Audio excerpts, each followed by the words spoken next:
नमस्कार साथियों, मैं सीमा गुप्ता आज आप सभी के बीच समीक्षा अधिकारी, सहायक समीक्षा अधिकारी मुख्य परीक्षा में पूछे जाने वाले निबंध से संबंधित महत्वपूर्ण क्लास को लेकर आई हूँ। और आज की इस क्लासेज में मेरे द्वारा आप सभी के बीच निबंध के चौथे भाग के बारे में महत्वपूर्ण गाइडेंस लाया गया है। तो फ्रेंड्स, पहले जानते हैं पूर्व की क्लासेस की संक्षिप्त जानकारियाँ। साथियों, आप सभी अवगत है कि निबंध के कुछ महत्वपूर्ण पार्ट होते हैं जिनके अभाव में आप अधिकतम अंक निबंध में नहीं प्राप्त कर सकते हैं। अतः आप सभी के बीच मेरे द्वारा निबंध से संबंधित जो महत्वपूर्ण पार्ट है क्रमशः आप सभी के बीच लाया जा रहा है। प्रथम पार्ट में प्रस्तावना कैसे लिखे इसके संबंध में जानकारी दी गई। द्वितीय पार्ट जो कि निबंध का मेन पार्ट होता है, मुख्य भाग होता है जिसके 3 उपभाग होते हैं, उसके कौन कौन से महत्वपूर्ण विशेषताएं होती हैं, तथ्य होते हैं, विश्लेषण होते हैं, उसके संबंध में पिछली क्लासेज में आपको बताया गया। इसी के क्रम में निबंध का जो तीसरा भाग होता है जिसमें भारत सरकार, राज्य सरकार और विश्व से संबंधित महत्वपूर्ण योजना, परियोजना, कार्य योजनाओं के संबंध में आपको अपने निबंध में लिखना होता है, इसके बारे में जानकारी दी गई। तत्क्रम में आज चौथी क्लास में आप सभी को अपने निबंध में कौन से पोर्शन को इसमें समायोजित करना है इसके संबंध में अवगत कराना है। तो साथियों, सबसे पहले ये जान लें, ये जो मेरे द्वारा विभिन्न पार्ट बताए जा रहे हैं उसका समायोजन आप संबंधित टॉपिक के अनुरूप सजोएंगे, ठीक है। और ये जो पार्ट है निबंध का चौथा पार्ट है वो है आपके टॉपिक के जो चुनौतियां हैं, समाधान है, उसके संबंध में। अर्थात आप प्रस्तावना लिख दिए, निबंध के जो मुख्य भाग होते हैं, जो मेन थीम होता है उसके बारे में बता दिए, जो फैक्ट विश्लेषण होते वो बता दिए। उसी क्रम में जो भारत सरकार की योजना, परियोजना, उपलब्धियां सब कुछ गिना दिए। लेकिन बावजूद कुछ समस्याएं तो हैं, कुछ चुनौतियां तो होंगी, उसको भी तो आपको मेंशन करना है, तभी तो आप नेक्स्ट पार्ट में समाधान पार्ट को बताने वाले हैं। तो फ्रेंड्स, आज के इस पार्ट में आपको समस्या बताना है, चुनौतियां गिनाना है।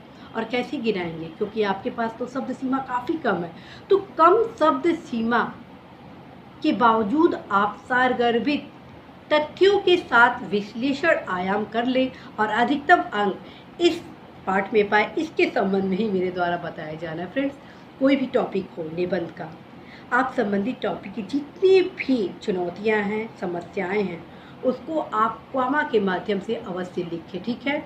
और जैसे मान लीजिए आपको 10 चुनौतियां लिखना है या 10 समस्या लिखना है, तो आप क्या करिए, 3 चुनौतियों को लिखिए कॉमा के माध्यम से, साथ ही साथ शब्द को जोड़िए, ठीक है। क्या जोड़ेंगे?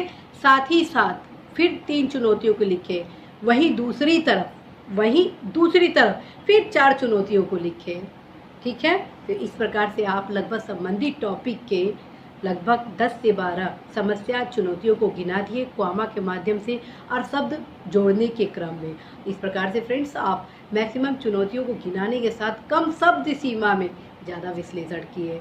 यही होता है अधिकतम अंक प्राप्त करने की रणनीति। यदि आप चाहते हैं अधिकतम अंक प्राप्त करना, तो अवश्य ही अपने निबंध में जब लेखन प्रक्रिया आरंभ करेंगे तो अवश्य ही संबंधित टॉपिक की क्या चुनौतियां हैं, बस उपलब्धियों को न गिनाएं। मान लीजिए निबंध में पूछा जा रहा है हाल में पर्यावरण संरक्षण के लिए जो विशेष उपलब्धियां हैं उनको गिनाइए। निबंध का टॉपिक है हाल में पर्यावरण संरक्षण की विभिन्न उपलब्धियों को गिनाएं, तो इसका ये मतलब नहीं हुआ कि आप बस उपलब्धियों को ही गिना दिए। बावजूद उपलब्धि पूछा गया है, इसके बावजूद आप अवश्य ही चुनौतियों को भी गिनाएंगे। डिपेंड ये करता है संबंधित टॉपिक को कैसे पूछा गया है, लेकिन आपको प्रत्येक दशा में संबंधित टॉपिक के कुछ चुनौतियों को भी गिनाना ही होगा। और कला ये होता है कम शब्दों में ज़्यादा अपनी बातों को रखना, क्योंकि कहा गया है जहाँ न पहुँचे रवि वहाँ पहुँचे कवि। और ये आपकी राइटिंग स्किल है कि कम शब्दों में कैसे आप अपने भाव को ज़्यादा से ज़्यादा व्यक्त कर सकते हैं। तो फ्रेंड्स, अवश्य ही इस वाले पार्ट में आप कॉमा शब्द जोड़ने की प्रक्रिया को अपनाइए, निश्चित रूप से आप बेहतर अंक प्राप्त करेंगे। फिर मैं आप सभी को कहूँगी, निबंध एक दिन में तैयार नहीं होता है, बल्कि सतत अध्ययन का परिणाम होता है। और इसके लिए आप सभी अवश्य ही प्रत्येक शनिवार अथवा रविवार या कोई भी एक दिन सेलेक्ट कर ले जो आपके लिए बेहतर हो, ठीक है।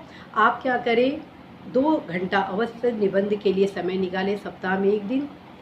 सबसे पहले संबंधित टॉपिक का अध्ययन सामग्री को तैयार करें, 2-3 बार रिवीजन कर लें, जितने उससे रिलेटेड, उस टॉपिक से रिलेटेड प्रीवियस ईयर के क्वेश्चन हैं उसको एक बार पढ़ लें। फिर जितने क्वेश्चन आए हुए हैं निबंध से संबंधित अर्थात उस टॉपिक से रिलेटेड उसको 2 से 3 या 4 मिनट में एक बार अवश्य ही अपने थिंक टैंक के माध्यम से उसका रिवीजन करें। फ्रेंड्स, जब आप रिवीजन करेंगे अर्थात यह सोचेंगे, मंथन करेंगे इस टॉपिक को कैसे लिखना है, तो आपकी लेखन शैली डेवलप होती जाएगी। और जब इन सारी क्रिया को अपना लेंगे, जब निबंध लिखने बैठेंगे तो आप खुद महसूस करेंगे कि आप एक बेहतर निबंध लिख रहे हैं। तो फ्रेंड्स, पूरा प्रयास होना चाहिए, प्रत्येक टॉपिक पर आप निबंध जरूर लिखें और एग्ज़ाम के 1 माह पूर्व अवश्य ही हर एक निबंध को एक बार और लिख लें, रिवीजन कर लें। और लास्ट मोमेंट की जो प्रक्रिया होती है, रिवीजन रिवीजन रिवीजन, क्योंकि रिवीजन ही सफलता का मूल मंत्र है। क्योंकि रिवीजन के माध्यम से ही आपकी कन्फ्यूज़न दूर होते हैं। जब कन्फ्यूज़न दूर होता है तो आप सही आंसर लिखते हैं। फ्रेंड्स, मेरे द्वारा आपको क्यों बताया गया रिवीजन करें, जैसे अभी आपको बताया गया समस्या और जो भी महत्वपूर्ण टॉपिक निबंध के हैं वो ऑलरेडी आपको बताया गया है। यदि आप अच्छे से पढ़े रहेंगे, रिवीजन किए रहेंगे, तो एग्ज़ाम में आपको बहुत सोचने की आवश्यकता नहीं होगी, बल्कि आप बस फटाफट लिखेंगे और विचार करेंगे कि आगे वाले पैराग्राफ को और भी कैसे सुंदर से सजोया जाए। और यही प्रक्रिया होता है अधिकतम अंक प्राप्त करने की। तो साथियों, आई होप कि आप सभी समझे होंगे और जो भी समस्याएं हों निबंध से संबंधित अवश्य ही कमेंट बॉक्स के माध्यम से आप अपने प्रश्नों को करेंगे। साथियों, आप सभी के कमेंट को मेरे द्वारा लगातार पढ़ा जाता है, तत्क्रम में ही महत्वपूर्ण क्लासेस आप सभी के बीच होता है।